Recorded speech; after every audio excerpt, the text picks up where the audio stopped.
Let's just imagine for a second.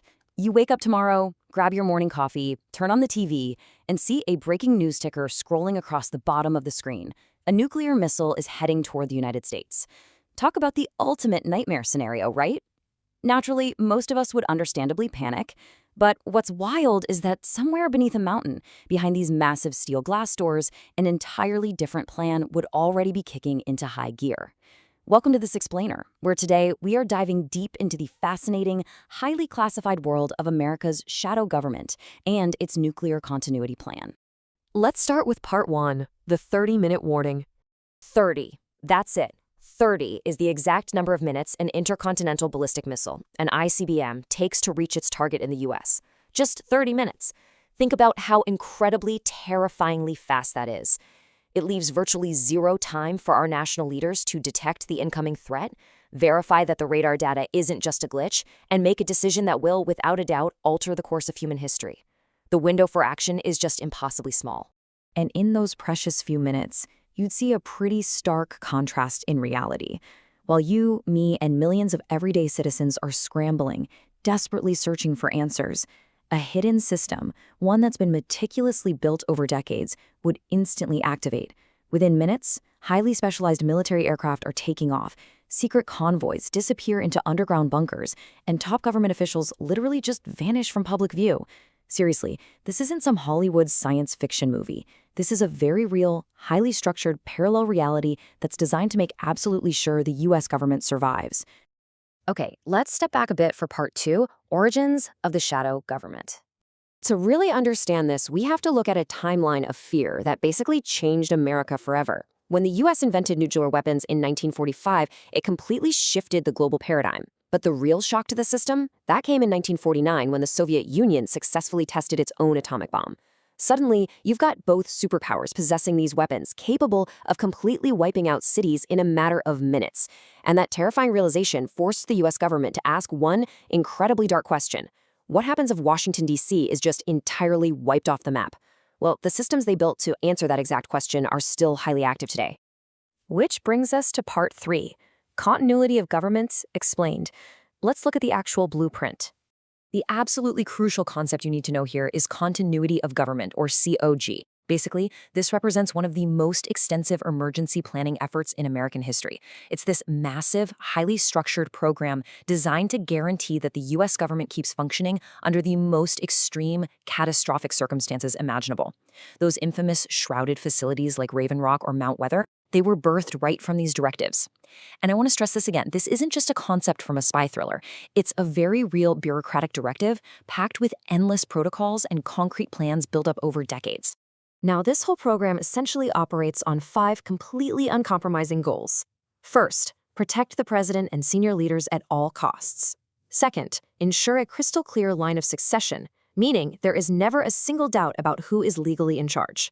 Third, maintain unbreakable military command to coordinate defense and retaliation. Fourth, preserve secure communications all across the country. And finally, number 5, keep the federal government functioning.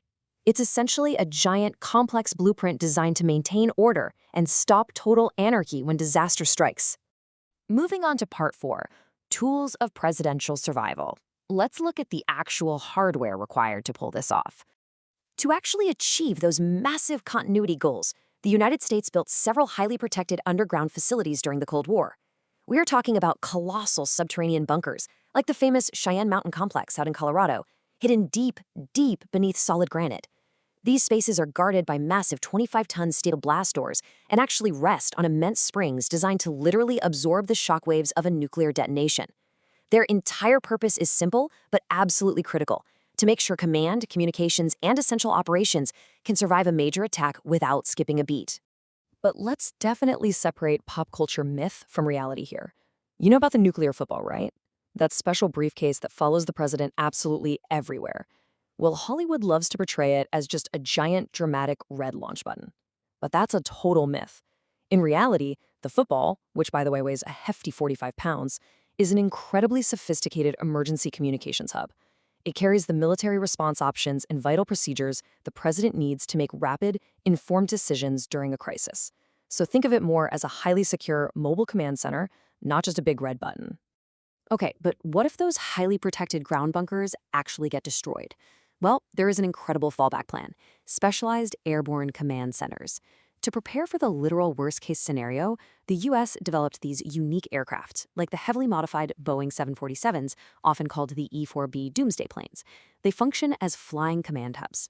These specialized planes are built to take to the skies instantly and maintain command and control even during the most severe emergencies. They literally keep the government functioning from miles above the destruction. And remember that tiny 30-minute window we discussed earlier?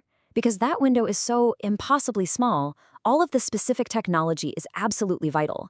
The president has to rely heavily on early warning satellites to spot a launch the second it happens, advanced radar systems to track the missile's trajectory, secure communication networks to instantly relay that data, and highly rehearsed emergency command procedures. It's this exact combination of technology that allows the commander-in-chief to make the most important decisions in history in just a matter of mere minutes. Finally, part 5, the lingering question. Let's talk about what we don't know.